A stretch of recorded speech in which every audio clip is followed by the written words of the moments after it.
There's a pain that has no name, no diagnosis, no emergency room that can treat it. It lives in the space between your heartbeats, in the silence after the phone stops ringing, in the moment when you realize you're surrounded by people but feel completely invisible. Erich Fromm, in his profound work, Escape from Freedom, warned us decades ago that humans flee from solitude not out of mere neediness, but from the terror of facing themselves without distractions. The neuroscience now confirms what Fromm intuited. Social exclusion activates the same brain regions as physical pain. When you feel socially invisible, your brain registers it as intensely as a burn on your skin. But today's pandemic of loneliness is more insidious than anything Fromm could have imagined. It disguises itself in productive lives, crowded social feeds, and packed schedules. It whispers that you're fine, while slowly suffocating your capacity for authentic presence. This isn't just about being alone. This is about being energetically absent from your own life, about living in a frequency that repels the very connections you crave, about becoming a stranger to the person you were meant to be. The loneliness epidemic isn't just changing how we connect with others. It's rewiring our relationship with ourselves, blocking the frequency of authentic presence, sabotaging real connections, and suffocating the vital energy of conscious manifestation. And perhaps most tragically, it's teaching us to mistake performance for presence, likes for love, and busyness for belonging. You wake up, check your phone, respond to messages, rush to work, attend meetings, scroll through social media, meet friends for drinks, come home exhausted, and collapse into bed. From the outside, your life looks full, connected, successful even. But there's something eating at you from the inside, something that no amount of external activity can touch. You're socially present, but energetically absent, and the difference is killing you slowly. This is the loneliness that nobody sees because it doesn't look like loneliness. It looks like productivity. It looks like having your life together. It looks like being the person everyone can count on, the one who's always busy, always available, always performing the role of someone who belongs. But beneath the performance, there's a hollow space where your authentic self used to live. The culture of productivity has become our new drug of choice, a sophisticated form of self-abandonment that feels virtuous. We've learned to measure our worth by our output, our calendar by its fullness, our relationships by their utility. But productivity, no matter how impressive, cannot fill the void left by disconnection from your true essence. It can only mask it temporarily until the performance becomes exhausting and the mask feels heavier than the face beneath it. When you're constantly doing, you never have to face the question of who you are when you're not doing anything. When you're always responding to external demands, you never have to listen to the internal voice that's been trying to reach you for years. When you're perpetually busy, you never have to sit with the discomfort of your own company, never have to confront the parts of yourself that you've been running from. But here's what happens when you use performance to fill the void. You create a vibrational frequency of scarcity. Your energy becomes scattered, divided between who you are and who you think you need to be. People can feel this division, even if they can't name it. They sense the disconnection between your words and your essence, between your smile and your soul. And unconsciously, they begin to relate to your performance rather than your presence. The tragedy is that the more you perform, the more isolated you become. The more you try to be what others want, the less they can see who you really are. The more you fill your life with external validation, the emptier you feel inside. You become trapped in a cycle where your attempts to cure loneliness actually deepen it, where your efforts to connect push others away, where your quest for belonging leaves you feeling more foreign to yourself than ever. Your phone buzzes, a notification. A tiny hit of dopamine floods your system. Someone liked your post. Someone commented on your photo. For a moment, you feel seen, but the feeling fades as quickly as it came, leaving you hungry for the next notification, the next digital acknowledgement of your existence. This is the paradox of our hyper-connected age. We're more networked than ever, yet we're drowning in disconnection. Studies reveal what your heart already knows. Superficial digital interactions don't just fail to satisfy our need for connection, they actively increase feelings of profound disconnection. Each like is a crumb of attention that keeps you from seeking the full meal of authentic relationship. Each comment is a substitute for the kind of deep conversation that used to happen when people had to be fully present with each other. The digital world has created a new form of loneliness, one that's particularly cruel because it masquerades as connection. You can have thousands of followers and feel completely unseen. You can be tagged in dozens of photos and feel invisible. You can receive hundreds of birthday wishes and feel like no one actually knows you. The metrics of digital popularity have nothing to do with the reality of human intimacy, but the real damage goes deeper than surface-level disappointment. Your brain, evolved over millions of years to detect authentic social cues, is being hijacked by algorithms designed to keep you scrolling, clicking, consuming. The dopamine hit from a notification creates a neurochemical addiction that's remarkably similar to substance abuse. Your brain begins to crave these digital rewards while becoming increasingly insensitive to the subtle rewards of real human connection. The frequency of digital interaction is fundamentally different from the frequency of human presence. When you're constantly checking your phone, your nervous system is in a state of mild chronic stress, always anticipating the next notification, always slightly distracted from wherever you are and whoever you're with. This creates what researchers call continuous partial attention, a state where you're never fully present anywhere, never fully connecting with anyone, including yourself. The cruelest irony is that the more you seek connection through digital means, the more you train your brain to find real connection unsatisfying. Real conversation is slower than texting. Real presence is quieter than the constant stimulation of social media. Real intimacy is riskier than the controlled vulnerability of online interaction. Your brain, adapted to the quick hits of digital validation, begins to find authentic connection boring, uncomfortable, insufficient. There's a part of you that desperately wants to be seen, understood, accepted. And there's another part that works tirelessly to ensure you remain hidden, protected, isolated. This isn't conscious self-sabotage. It's deeper than that. It's what Jung would call the shadow, the rejected aspects of yourself that operate from the unconscious, shaping your behavior in ways you don't even realize. The energetic isolate is someone who has learned, often very early in life, that being fully seen is dangerous. Maybe you were criticized for being too sensitive, too intense, too much. Maybe you were praised only when you performed a certain way, loved only when you met certain conditions. Maybe you learned that your authentic self was somehow wrong, too messy, too complicated for others to handle. So you developed what psychologists call a false self, a version of you that's more acceptable, more lovable, more socially appropriate. But here's the problem. When you hide your authentic self, you can never truly be seen.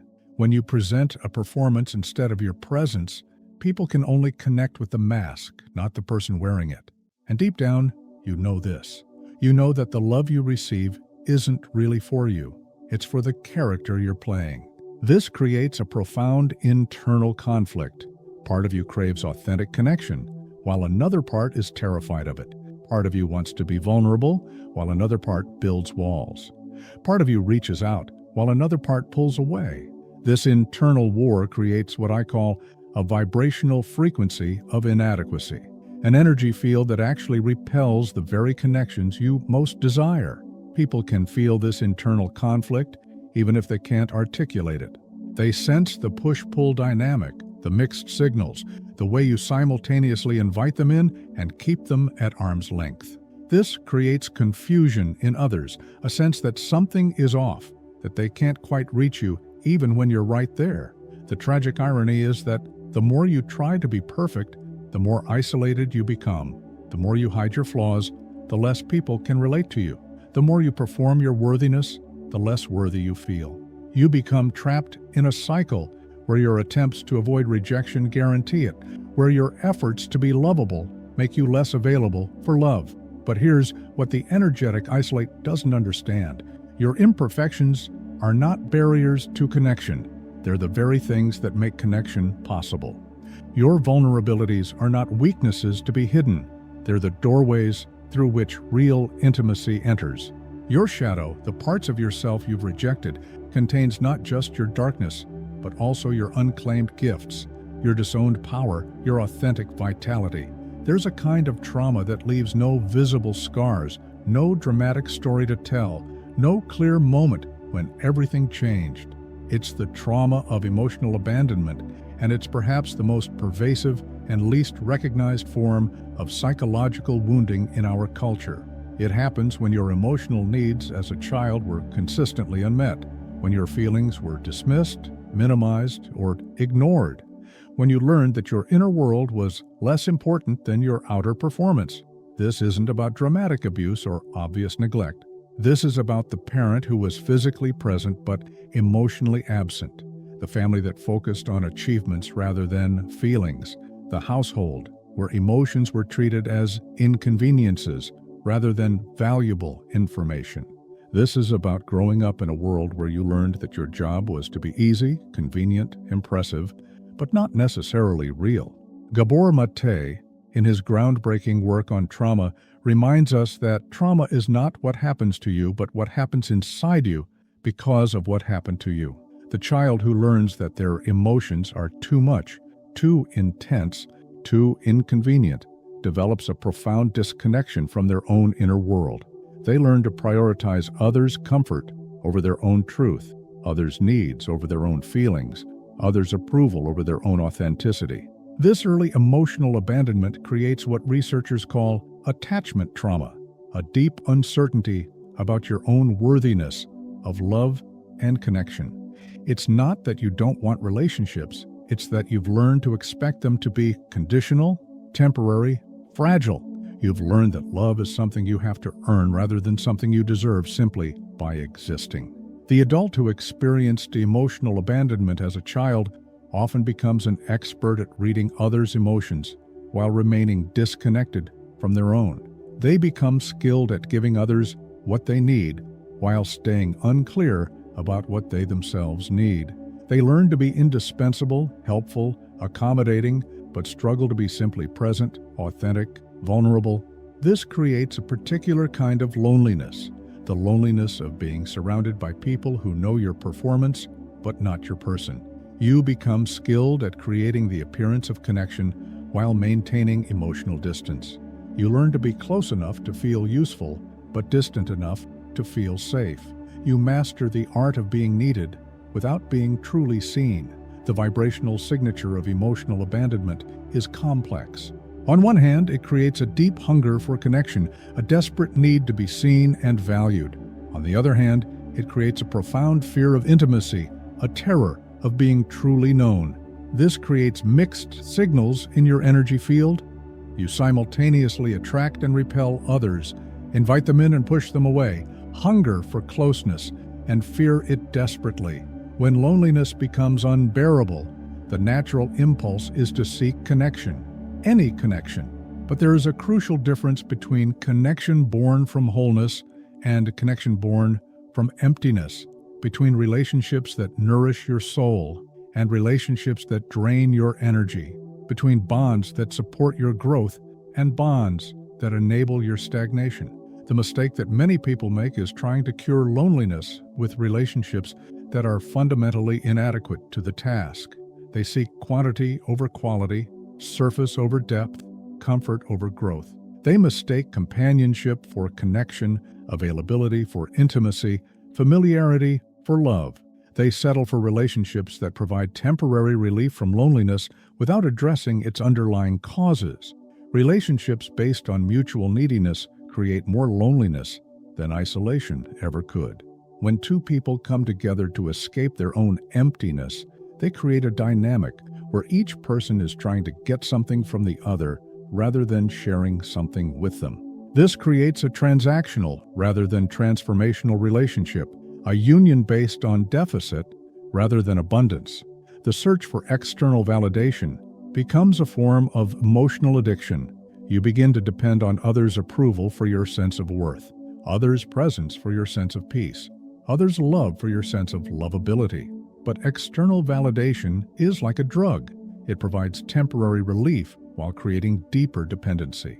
The more you rely on others to fill your inner void, the more empty you feel when they're not available. This creates what I call echo patterns, unconscious repetitions of familiar relationship dynamics usually learned in childhood. You find yourself attracted to people who recreate the same emotional patterns you experienced growing up, even when those patterns are painful or limiting. You mistake the familiar for the safe, the predictable for the comfortable, the known for the healthy. The tragedy is that these echo patterns often recreate the very conditions that created your loneliness in the first place. You find yourself in relationships where you're not fully seen, not completely accepted, not entirely valued.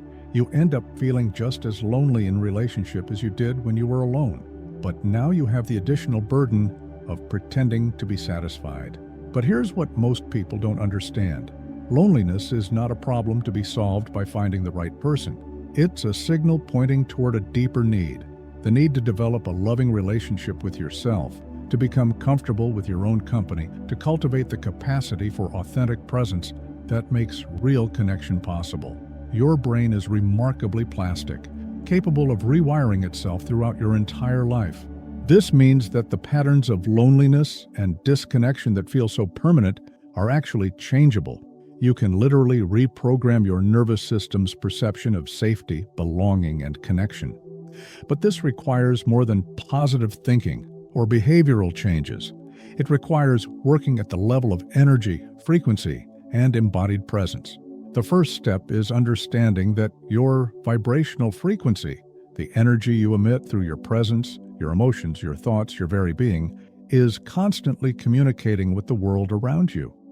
People respond to your energy long before they respond to your words.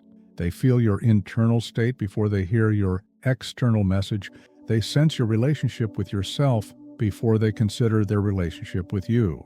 When you're vibrating at the frequency of loneliness, you unconsciously communicate several things: that you're not safe to be vulnerable with, that you're not comfortable with intimacy, that you're not available for authentic connection. This isn't a conscious choice. It's an automatic response from a nervous system that has learned to associate closeness with danger, vulnerability with rejection, authenticity with abandonment. The technique of vibrational reconnection involves consciously shifting your internal frequency from scarcity to abundance, from fear to safety, from performance to presence. This begins with what I call dialogue with the rejected self, a practice of reconnecting with the parts of yourself that you've learned to hide, suppress, or deny. Find a quiet space where you won't be disturbed. Close your eyes and take 5 deep breaths, allowing your nervous system to settle. Then imagine sitting across from the version of yourself that you've been rejecting, the part that's too sensitive, too intense, too needy, too much. Ask this part of yourself what it needs to feel safe, seen, accepted. Listen without judgment, without trying to fix or change anything. This practice is combined with conscious breathing in 5-count cycles. Inhale for 5 counts, hold for 5 counts, exhale for 5 counts, hold for 5 counts. This specific rhythm activates the parasympathetic nervous system, shifting your body from a state of chronic stress to a state of calm alertness. In this state, your energy field naturally becomes more receptive to authentic connection. The key insight is that your body must feel safe before your heart can open to real intimacy. If your nervous system is constantly in a state of hypervigilance, scanning for threats, preparing for rejection, you cannot genuinely receive love even when it's offered. You cannot authentically connect with others when you're disconnected from yourself. As you practice this technique regularly, you'll notice subtle shifts in how others respond to you. People will begin to feel safer in your presence because you feel safer in your own presence. They'll be more likely to share their authentic selves because you're more comfortable sharing yours. They'll be drawn to your energy because it no longer carries the mixed signals of someone who simultaneously craves and fears connection. Let me tell you about Sarah, a successful marketing executive who came to see me after what she called her social breakdown. From the outside, her life looked perfect. corner office, active social calendar, impressive apartment, hundreds of friends on social media. But inside, she felt like she was drowning in a sea of superficial connections, suffocating under the weight of maintaining a persona that no longer felt authentic. The breaking point came at her own birthday party. Surrounded by 50 people who were there to celebrate her, she felt completely invisible. She looked around the room and realized that while everyone knew her professional accomplishments, her social preferences, her public persona, no one really knew her. She had spent so many years being what others wanted her to be that she had forgotten who she actually was.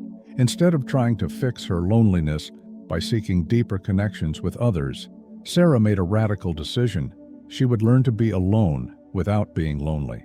She would develop a relationship with herself before trying to improve her relationships with others. She would stop running from solitude and start embracing it as a doorway to authentic self-discovery. She began with small steps. She stopped checking her phone first thing in the morning, instead spending 10 minutes in bed simply being present with herself. She started taking walks in nature without music, without podcasts, without any distraction from her own thoughts and feelings. She began journaling, not to solve her problems, but to understand them, not to fix her emotions, but to feel them. The initial weeks were difficult. Without the constant stimulation of social media, work demands, and social obligations, she came face to face with feelings she had been avoiding for years. Sadness about relationships that had never quite satisfied her, anger about the way she had abandoned herself in pursuit of others' approval, grief about the parts of herself she had sacrificed to maintain her social image. But as she continued the practice of conscious solitude, something remarkable began to happen. The silence that had once felt threatening became comforting. The alone time that had once felt like punishment became precious. The internal voice that had once been drowned out by external noise became clear, wise, trustworthy. After 6 months of this practice, Sarah noticed that her relationships began to change without her actively trying to change them. People commented that she seemed more present, more authentic, more comfortable in her own skin. New people began entering her life, individuals who were drawn to her genuine energy rather than her polished performance. The most profound shift was in her relationship with loneliness itself. It didn't disappear, but it transformed. What had once been a desperate emptiness became what she called sacred solitude, a space where she could commune with her deepest self, where she could access her intuition, where she could feel connected to something larger than her individual existence. Viktor Frankl, who survived the concentration camps and went on to revolutionize our understanding of human meaning, once said that loneliness is the price of freedom. But today, loneliness has become the price of our systematic disconnection from ourselves, our compulsive avoidance of presence, our addiction to performance over authenticity. If you're reading this and feeling surrounded by people but unseen, busy but empty, connected but lonely, you're not broken, you're not defective, you're not asking for too much. You're simply human, living in a world that has forgotten how to nurture the soul while feeding the ego, how to cultivate presence while managing productivity, how to honor the inner world while navigating the outer world. The invitation is not to fix your loneliness by finding the right person, the right job, the right social circle. The invitation is to transform your relationship with solitude, to cultivate the capacity for authentic presence, to become comfortable with your own company before demanding comfort from others. This begins with recognizing your current vibrational frequency, the energy you're emitting through your very being. Are you vibrating at the frequency of scarcity or abundance?